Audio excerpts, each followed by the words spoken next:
Tonight, breaking news, the NYPD called into another New York City university as campuses crack down on student protesters.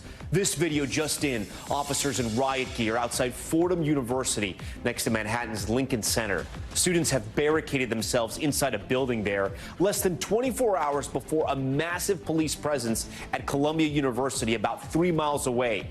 Armed officers in tactical gear climbing through windows to take back a campus building occupied by pro-Palestinian demonstrators. In Manhattan alone, hundreds of protesters arrested across multiple schools. A student journalist who was at Columbia and documented the chaos as it unfolded joins Top Story Live. Some protests taking a violent turn at UCLA. Mass counter-protesters attacking an encampment, setting off fireworks, throwing barricades, and using pepper spray.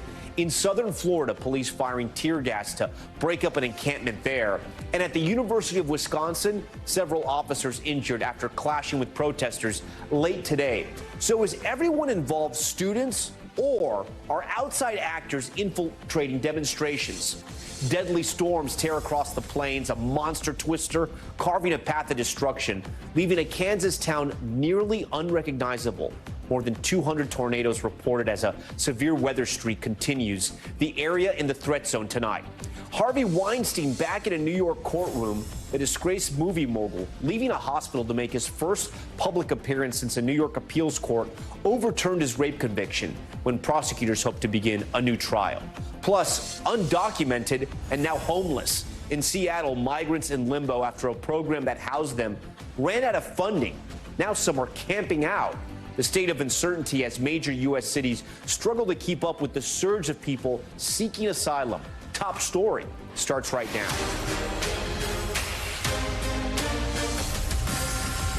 And good evening. As we come on the air tonight, protest over the Israel-Hamas war erupting at even more college campuses. Right now, Fordham University near New York City's iconic Lincoln Center requesting the NYPD's help to break up an encampment inside a campus building. Police in riot gear arresting protesters there. And this all comes less than a day after Columbia University says it was left with no choice but to call in police to take back the historic Hamilton Hall, which was occupied by protesters. And violence breaking out overnight at UCLA. A group of counter-protesters storming an encampment, attacking pro-Palestinian demonstrators, throwing barricades, setting off fireworks, and spraying pepper spray. The school canceling classes for the day, and now the Los Angeles mayor calling for a full investigation. At the University of Southern Florida, police firing off tear gas there against protesters, and dramatic images out of Gaza. People there expressing gratitude for the demonstrations back in the U.S. Though the college semester is coming to an end, these protests seem to be picking up steam. But have they lost the message along the way? We'll speak to one Columbia student who has been covering the situation on his own campus. But first, NBC's Aaron McLaughlin starts off our coverage tonight. Tonight, police crackdowns continue on college campuses across the country. At the University of Wisconsin-Madison, clashes. 4 officers injured and dozens of pro-Palestinian protesters arrested. We plan to be here until our demands are met, no matter what. While Jewish students say they also want their voices heard. But we just wanted to show that we're here and that we're not scared. At the University of Texas, Dallas, tents taken down. Meanwhile, Columbia University says it had no choice but to call the police. The police are making their way onto the campus. Dozens of officers. Overnight, more than 100 were arrested on campus. Police releasing this video with no audio, showing officers in riot gear taking back control of the historic Hamilton Hall and the encampment. I was terrified. Student Mohammed Hameda says he was on campus during the raid to stand in solidarity with the protesters occupying the hall. Whatever happened to our peers who were inside Hamilton, many of whom we know and are friends with, we wanted to make sure that we record what happened. Hameda says police moved him and others into a dorm where he stayed for nearly 3 hours. What I personally saw mainly was the NYPD officers in our face, and I saw students being dragged out of there in handcuffs. The blockade, the human chain that was outside of it being cleared. The encampment, once full of protesters and tents, now cleared. Today, University President Manoush Shafiq explained why she called the police, saying the occupation of Hamilton Hall was destruction, not political speech, pointing to students who felt uncomfortable and unwelcome because of the disruption and anti-Semitic comments. Mayor Eric Adams says outside agitators co-opted the student protest. We saw individuals holding doors. We saw individuals doing training. They were not students. They did not belong on the property, and they have a long history of participating in this type of discourse. How many of those individuals were students, and how many of those individuals were so-called outside agitators? And that's the analysis that's taking place right now. Today off campus, faculty protested the police intervention, pointing to the police crackdown on the same hall in 1968. It's clear that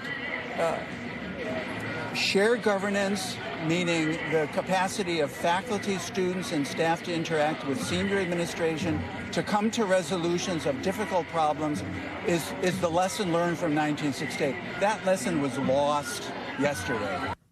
Aaron McLaughlin joins us tonight live outside of Columbia. But Aaron, I want to talk about what's happening at Fordham University, a little closer to us in Manhattan. We've just received some video from the NYPD. This is when officers were first entering a building there that had been taken over by an encampment, as we can see. This is the first time I'm seeing this video right now. Aaron, I'm not sure if you're familiar with it, but this is when the NYPD essentially moves into Fordham. What do we know about the situation right now?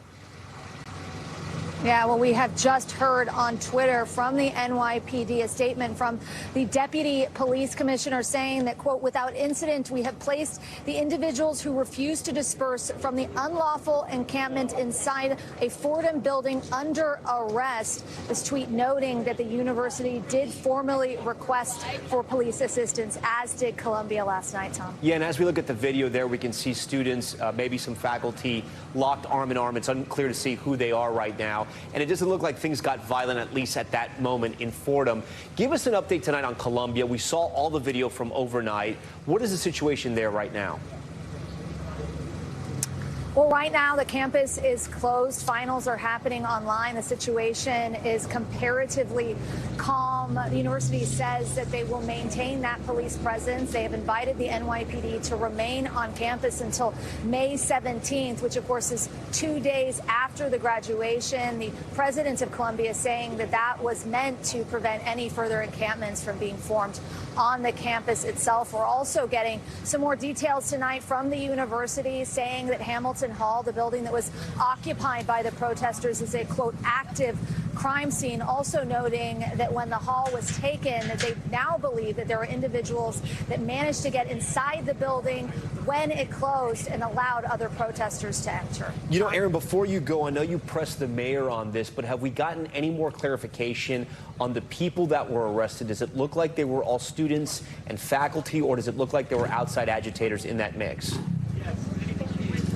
You know, I repeatedly asked the mayor, Eric Adams, that very question, Tom. At the moment, police, the mayor, are saying that this is an active investigation. They're still working to determine who was an outside agitator and who was an actual student on campus last night. Speaking to students, though, they tell me that the majority of the individuals were, in fact, students, although I did speak to one individual who said it was a student. She said she was arrested. She said she did see some outside individuals on the campus that night. Okay, Aaron McLaughlin on a still developing story tonight. Aaron, we thank you for that. For more on what happened at Columbia and the situation as we move forward, we're joined tonight by Chris Mendel. He's a student and a staff writer for the student newspaper at Columbia University. Chris, thank you so much for being here. You were out there last night in the thick of this. You told me you've only gotten about 4 hours of sleep.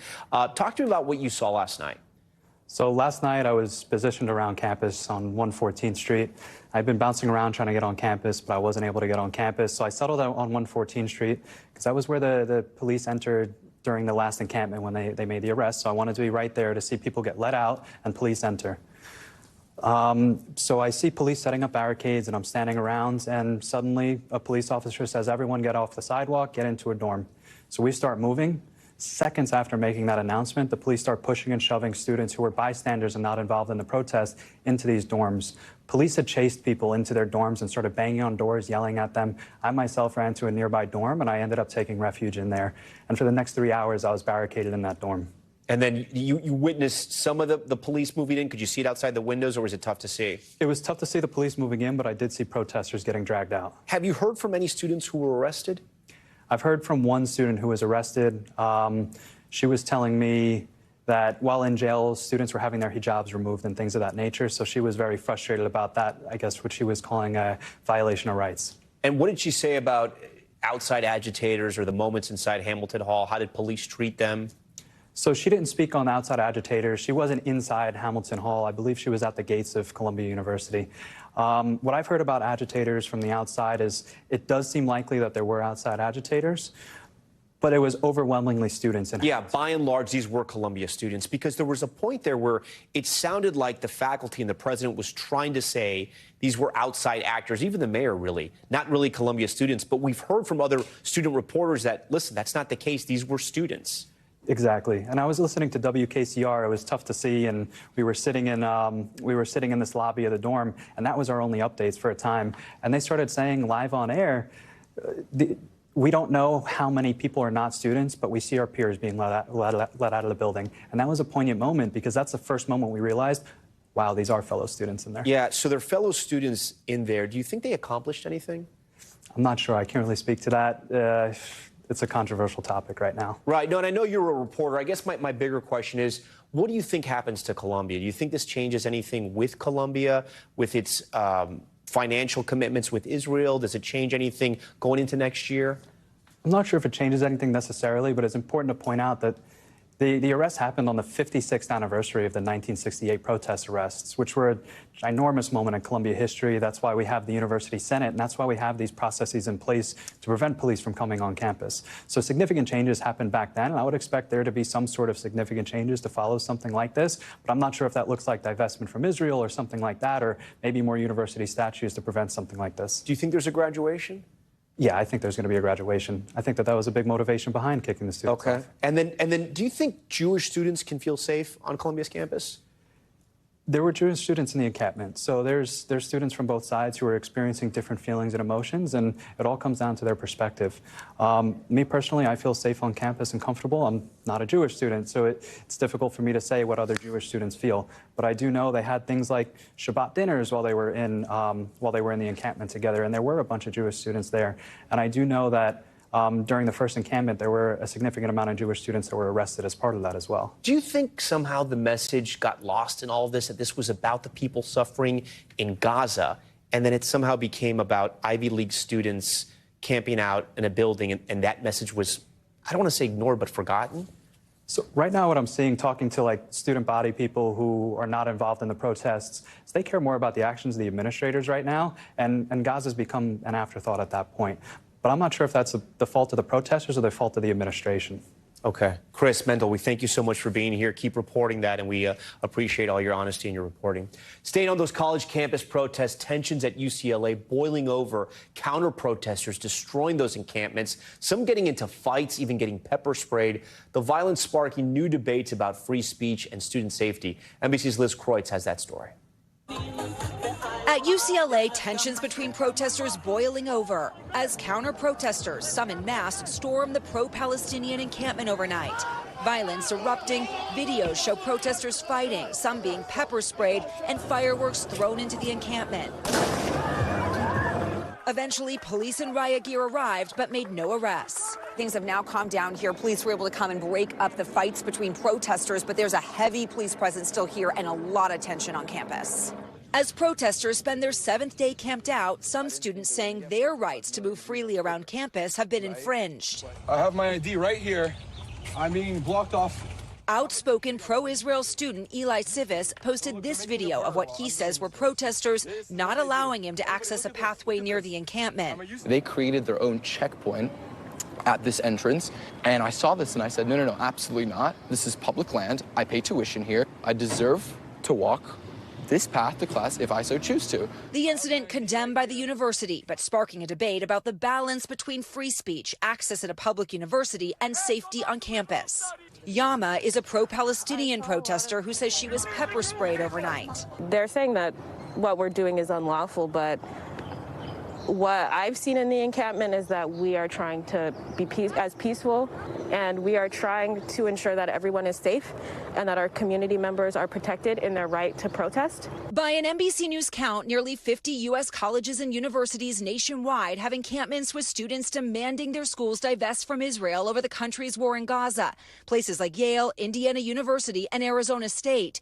2 schools, Brown and Northwestern, have reached preliminary agreements to de-escalate tensions.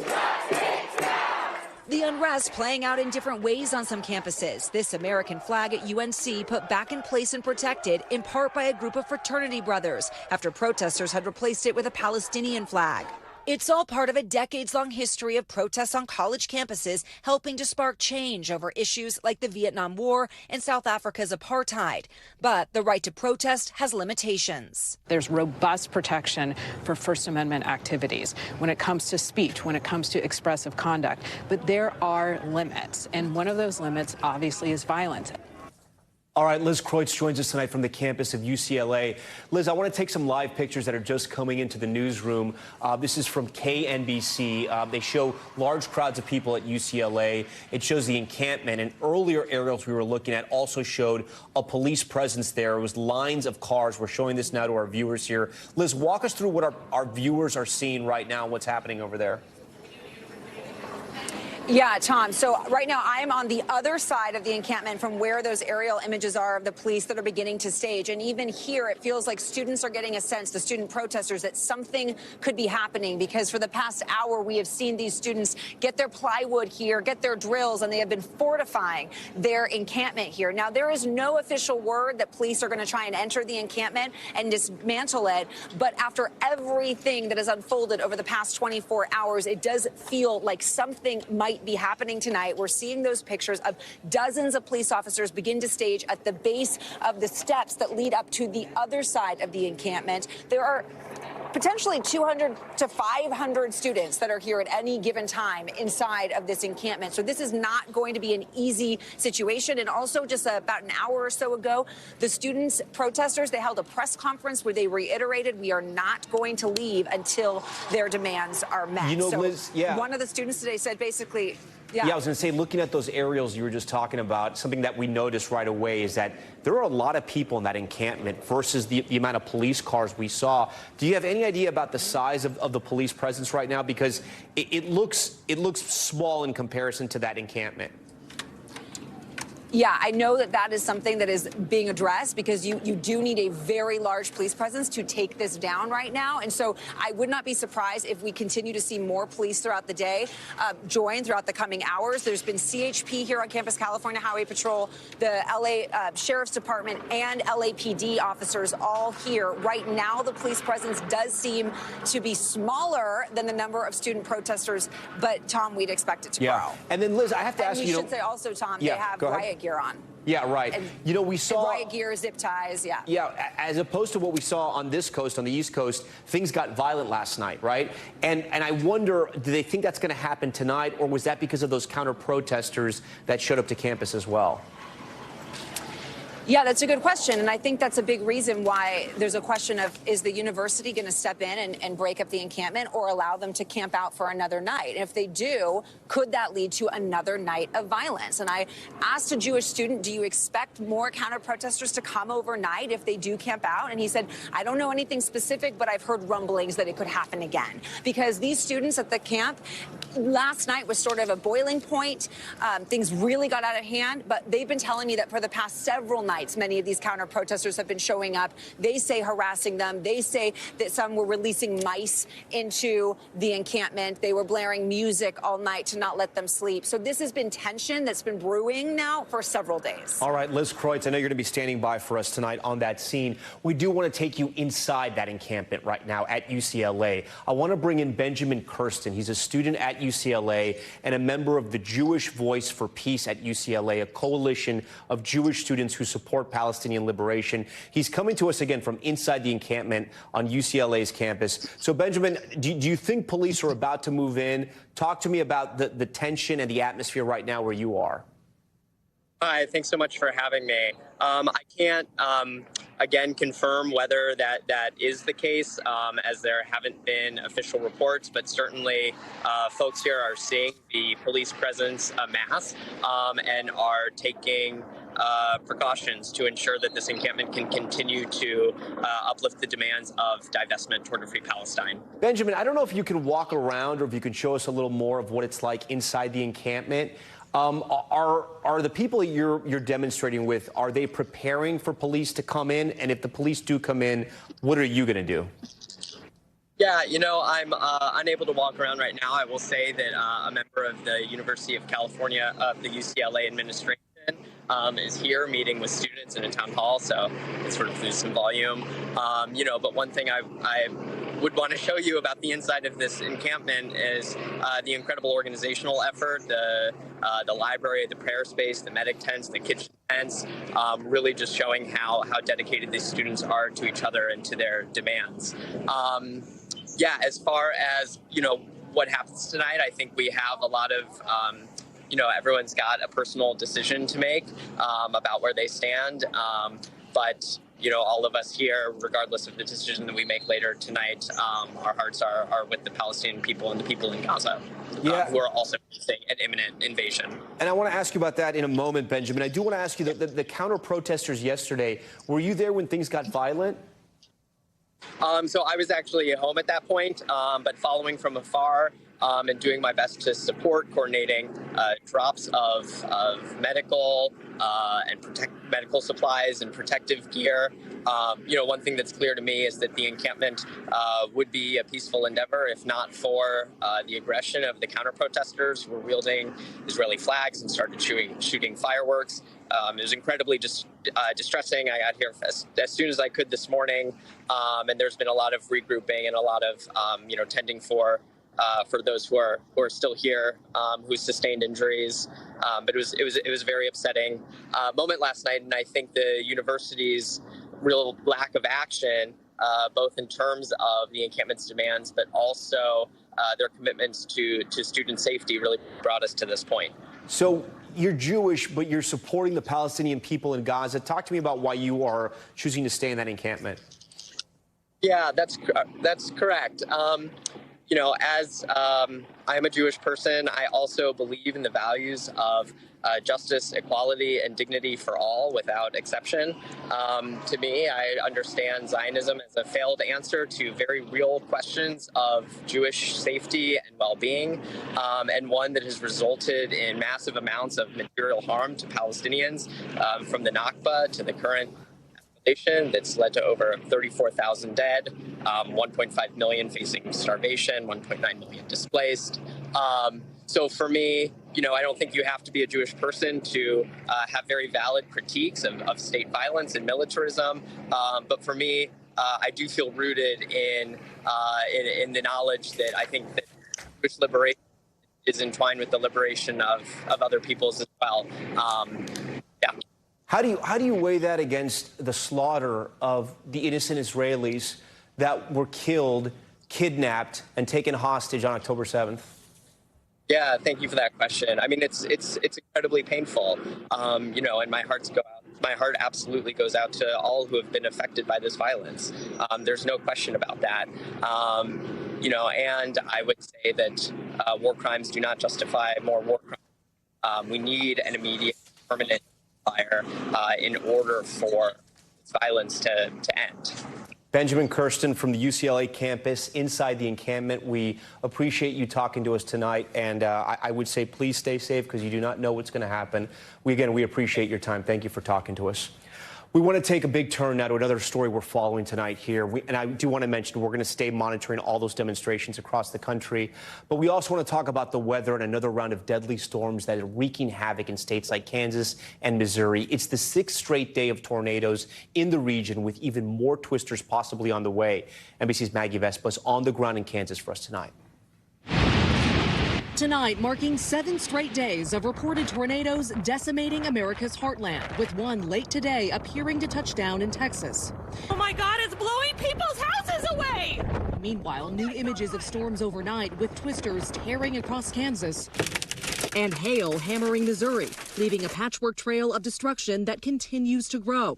Robin Knobloch's home survived, but her niece's house was heavily damaged.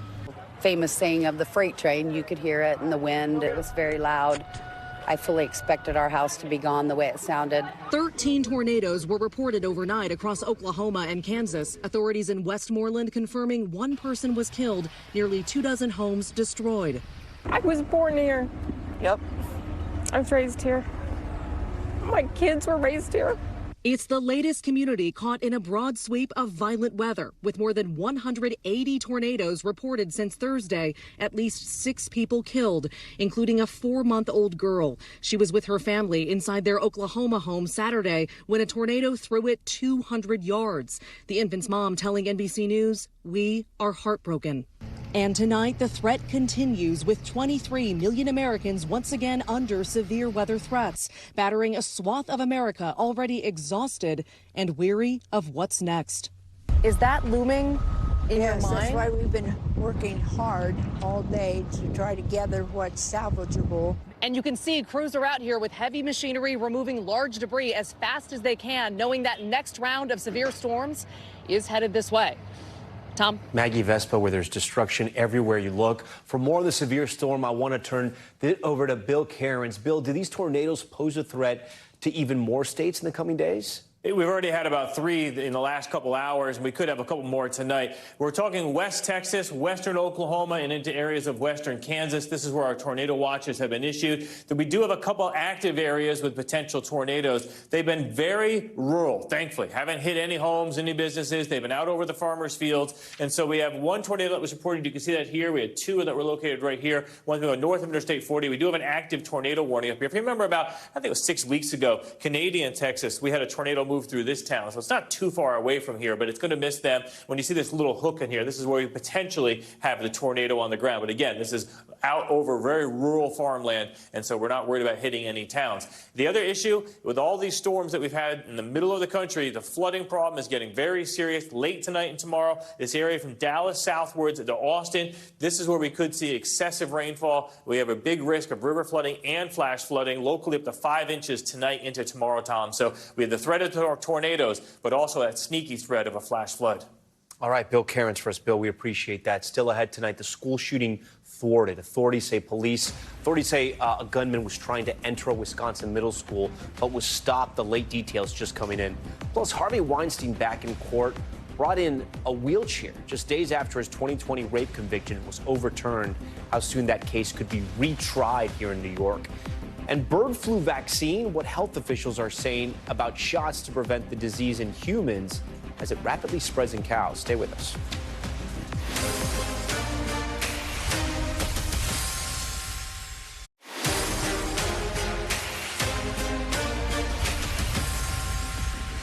All right, we're back now with Top Stories newsfeed. We start with the scary situation outside of a middle school in Wisconsin.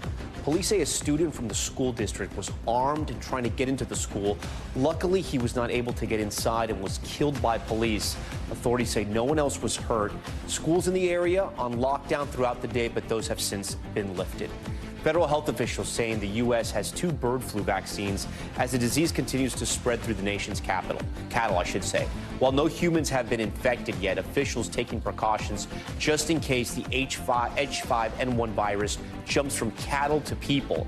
At least 36 herds across 9 states infected, raising concerns about the virus. Officials say they could have 100 million doses shipped in just 3 to 4 months if it's needed. Okay, Tesla firing its entire supercharger team amid a rocky year for the tech giant. Multiple outlets reporting about 500 people were fired from the department responsible for the world's largest fast-charging network for electric vehicles.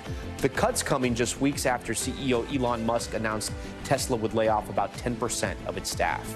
And some relief for survivors of last year's catastrophic wildfires in Maui. Governor Josh Green announcing a new $115 million interim housing project for those survivors. The 54-acre project will help families who don't qualify for FEMA housing. Roughly 13,000 people were displaced by the deadly fire, many of whom remain in temporary housing. Applications open in June. The first homes will be ready by August, which marks 1 year since that tragedy. Okay, now to the ongoing crisis straining U.S. cities. In Seattle, more than 100 asylum seekers had to sleep in tents in a public park overnight after government funding for their temporary shelter ran dry. And Seattle isn't the only city saying money is getting tight. Places like Denver, Boston, and right here in New York City, all facing a financial crisis. Stephen Romo has more. Tonight, major U.S. cities running out of ways to house a constant flow of migrants. I want to ask people, where do we go? Where do the families go? In Seattle, asylum seekers now sleeping in tents in this encampment after King County ran out of money to house them at a local motel. Incluso ahorita mismo nosotros no sabemos cuánto tiempo tenemos que acampar y si se extiende. Adriana Mendina and her young children among more than 100 people who were forced to pack their things. She says the encampment will just be the latest temporary housing her family will move into since they arrived from Venezuela. Mis hijos y todos los niños de la comunidad están padeciendo mucho de esta situación, porque lastimosamente no pueden ir a su escuela. Washington State has upped the budget to help migrants to $32 million, but that money won't be available until July. So right now, cities like Seattle are left to cover the costs. I want folks to know that there's a crisis here. And that's a problem seen coast to coast. Many states and cities placing limits on how long migrants can stay in emergency shelters. This week, Massachusetts Governor Maura Healey signing into law a 9-month cap on migrant shelter stays, while also freeing up $426 million to aid in the ongoing crisis in the state. We will change the structure of our current shelter system. Denver, where officials say the migrant crisis has cost the city up to $70 million, will limit any new arrivals to a 72-hour stay at city shelters. For the roughly 1,000 individuals already in the shelter system, they'll get placed in an apartment for 6 months and receive additional assistance. No tenemos un hogar, no tenemos la ayuda, de verdad no tenemos la capacidad de sostenernos porque no tenemos trabajo, pues me entiende. In New York City, after months of back and forth between city officials and advocates, there's now a 30-day limit on shelter stays for most migrants. From day one, we said that we did not want people on the street. But with policies repeatedly changing, many migrants could face a new reality of life under a nylon roof as summer temperatures roll in. All right, Stephen Romo joins us now in studio. And Stephen, the deadlines to move some of these migrants out of the shelters, they're coming up, and some of them are within 72 hours? Yeah, and it's really hard to keep track of this, quite frankly. Tom, we've been trying today just to put all this together, but they just keep changing. Now, some places do have more exceptions, like Massachusetts, for example. If students are in public schools, if there are health conditions, people can reapply to get longer time. Some places allow you to reapply after eviction, but just trying to imagine a migrant trying to navigate all these things. It was difficult for our team to do that today. All right, Stephen Romo for us tonight. Stephen, we thank you for that report. Next, the top stories global watch and a check of what else is happening around the world. We start with a deadly highway collapse in southern China. New video shows the 60-foot-long section of the roadway that gave way in the Guangdong province. 18 cars plummeting down that slope. China's state-run news agency reporting at least 24 people have been killed. The region has received record rainfall and flooding the last 2 weeks. More evacuations in Indonesia after the Ruang volcano erupted again. Volcanic ash and smoke, you see it right here, spewing in the sky for the second time in just 2 weeks. Alert levels raised again over fears volcanic material collapsing in the ocean could trigger a tsunami. More than 12,000 residents have been evacuated, and a nearby airport is now closed. Okay, many May Day protests focused on the war in Gaza this year. Protesters in Paris waving Palestinian flags.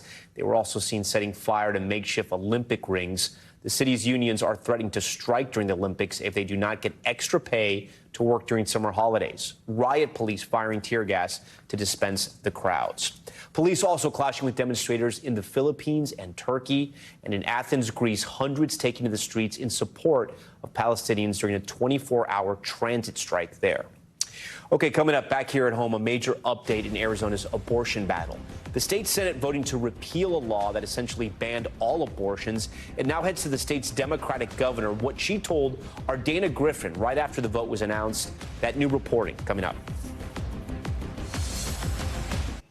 All right, we are back now with Arizona's legislative scramble. State lawmakers working around the clock to repeal a Civil War-era abortion ban recently upheld by the state Supreme Court. The bill just passed by the Arizona Senate and could soon head to the governor's desk. Following all the developments on the ground is NBC's Dana Griffin, who joins us tonight from Phoenix. So, Dana, get us caught up to speed here. A lot of eyes were on the vote today. Describe the moments earlier in the Senate chamber. Yeah, it was packed. The entire gallery, standing room only, filled with supporters and opponents to abortion access here in Arizona. As the senators were on the floor discussing and voting, you had some people shouting at them. They were quickly removed. You had others who were sort of silently protesting, some doing hand flapping to show support, others standing up, turning their backs to senators as they were discussing. So it was pretty interesting to watch, Tom. And then I understand that after the vote passed, you spoke with the state's governor. She has indicated she will sign the bill when it gets to her desk. What did she tell you? Yeah, she says right now they don't have a plan on when that signature will happen, but she says she expects to get the bill by tomorrow. Listen to moments ago when I spoke to her. Listen. What does today, this moment, mean for the future of reproductive health care in the state? Well, I think that since this Supreme Court decision, Arizonans have sent a clear message that they don't want the government and politicians in our healthcare decisions.